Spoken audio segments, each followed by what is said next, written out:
Sal, Cape Verde, the island that'll make you wish you just paid a few more quid and visited its neighbour island, Boa Vista. Right, before we get this show on the road, Phil Carr, you know that guy? He slid into my DMs and said, you need to start making travel content. Like I haven't heard that before, but fine Phil, twist my arm. I've always wanted to make travel videos, just like Phil and Mashtag, but let's be honest, I'm about as likely to become the next big travel guru as I am to be abducted by aliens and forced to give a TED talk on intergalactic travel. But hey, I've taken his advice, and today that's exactly what we're going to be doing. Wish me luck. So, as I'm here in Sal, Cape Verde, I've gone and booked a tour on the back of a 4x4. Or so I was led to believe. And I booked this so I could show you around this beautiful island. And this video was supposed to be about the beautiful island of Sal. But after this tour, I think I'm going to include a scattering review of this travel company. Let's just say it got off to a start that would make a nun swear like a sailor. Now, these first few clips while I'm talking aren't irrelevant. They're just delayed. I didn't start filming until we was actually in the 4x4, and that's probably for the best. Let's just say a few words were exchanged that would make a sailor clutch his pearls. Because when the 4x4 finally rolled up, guess what? It was already packed tighter than a clown car at a circus convention. 7 people. 7! You can only fit 4 in the back. So they crammed us in like we were sardines in a tin can. I was about 2 seconds away from spontaneously combusting. And to add insult to injury, not only were we crammed in the back like battery hens, but the rest of the group were French and German, so we had nobody to talk to. I had about as much chance of convincing them to swap seats with us as I do of winning the lottery while being struck by lightning. Twice. But hey, we'd already paid for this luxury tour, so we put on our stiff upper lips and carried on. This tour had 10 stops, and fingers crossed, you'll actually be able to see the beauty of Sal through my haze of negativity. Don't let me put you off though. Maybe, just maybe, you'll have a better experience than this grumpy git. We got dropped off at our first stop, the salt mines northeast of Santa Maria. Would I recommend coming here? No. No is the simple answer. The tour guide gave us as much information as a fortune cookie. When he was speaking French, he sounded like he was reciting War and Peace. But when it came to English... Yeah, that's salt. Lots of it. Yeah, riveting, mate. I was amazed at the size of the salt crystals, though. Maybe I should take some home and start my own artisan salt business. Grumpy Git's Gourmet Salt. Anyways, back into the 4x4, crammed together like a jar of pickles. We went to our next stop, Kite Beach. Which, yeah, looks great. I mean, it's a beach with kites. Looks exactly the same as it did the other 2 times we drove past it. Actually, standing on the beach added about as much value as a screen door on a submarine. Just made me feel inadequate that I didn't have a kite. Hey, maybe I should start up kite surfing. I'd be more likely to end up tangled in the strings and dragged face first across the sand. At least that would be more entertaining. Luckily, it was a short trip, and to my utter shock, we managed to negotiate with the French. I know, right? A miracle. We managed to snag a turn in the back of the 4x4, and just like that, the clouds parted, the sun shone down, and I started to feel a glimmer of hope for this disastrous tour. This is, well, until we reached our next destination, Monte Leo, also known as Lion Mountain. Right, who are they kidding? That looks about as much of a lion as I look like Brad Pitt. It looked more like Jabba the Hutt or a sack of potatoes. They must think we tourists were born yesterday. Oh look, I can see, it's a lion's mane. Oh, shut up, Susan. The beach was nice though, but let's be real, every beach in Cape Verde is nice. It's kind of their thing. Next, we trundled off to Espargos, or however you pronounce it. Apparently it's the capital and main commercial centre of the island. Who knew?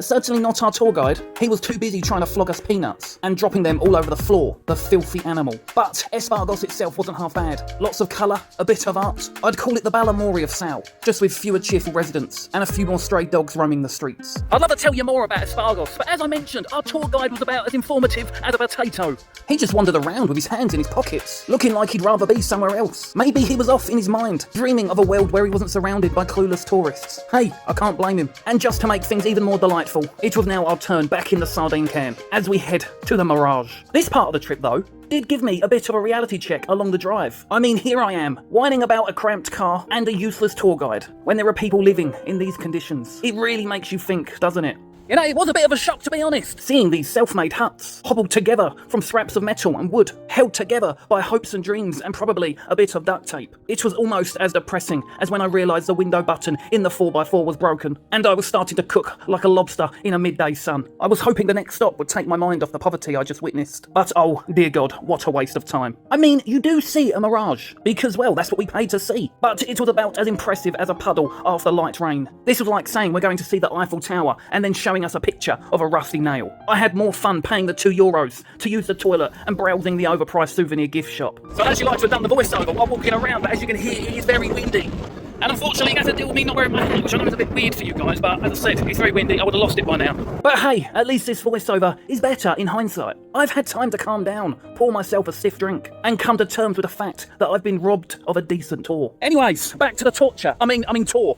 Well, time to get reacquainted with the 4x4 and our French companions. Bonjour. Oui, baguette. That's about the extent of my French, folks. We're now off to the part of the tour I was actually looking forward to. Baracona, something like that. It's called the Blue Eye Cave. I've seen pictures of it, and it looked pretty darn cool. First things first though, well, I needed to clean my face. Honestly, I was starting to blend in with the landscape. Now, the price of entry to this place wasn't included in the tour. Surprise, surprise. This was starting to become a theme, and once we got in, we had to queue up like we were waiting for the latest iPhone release. But in the meantime, we was told to admire this bit of sea.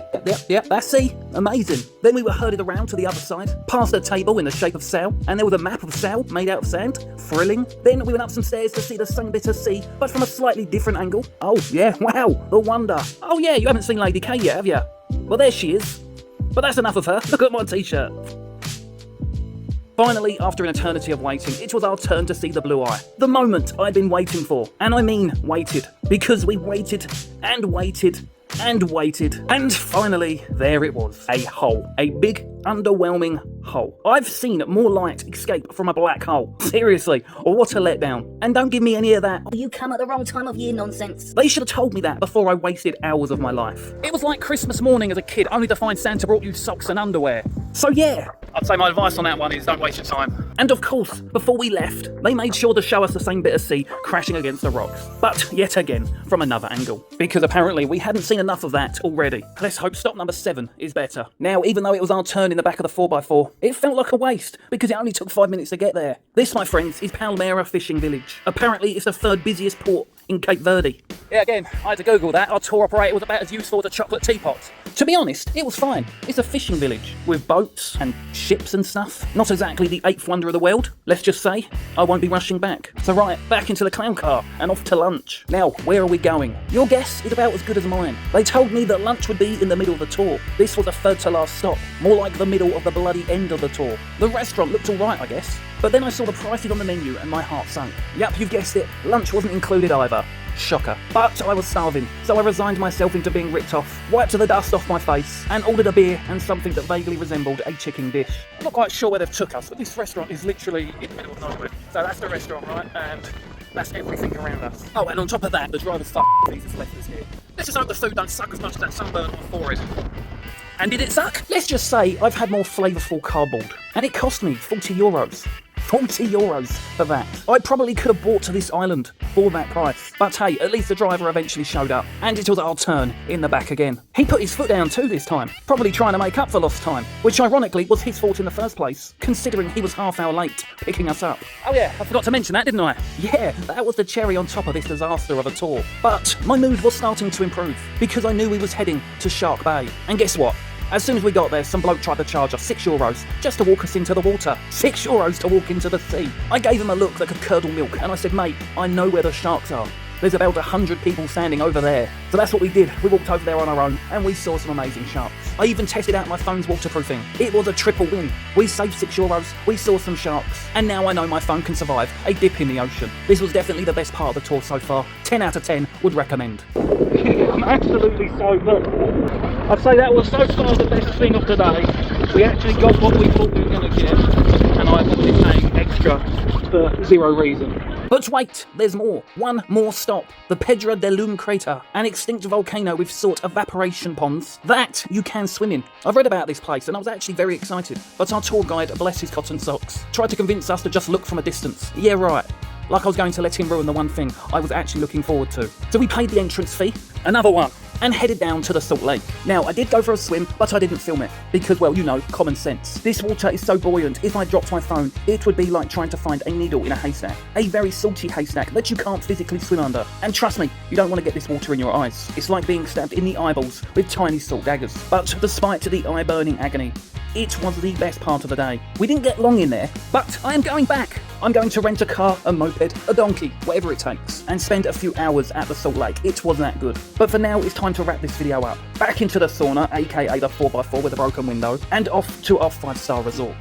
Which, by the way, is a whole other story. Maybe I'll save that for another day. Let me know in the comments if you want to hear about our luxurious 5-star accommodations. Yeah, spoiler alert, it's not 5-star. Also, tell me your thoughts of this video. Did I do feel proud? Did I cover everything? Was this video too long, too whimsical, too sarcastic? All feedback is welcome, even if it's just a thumbs up or a thumbs down. I'm thinking of making this travel thing a regular gig. To be honest, folks, help a grumpy git out. And until next time, Chianti!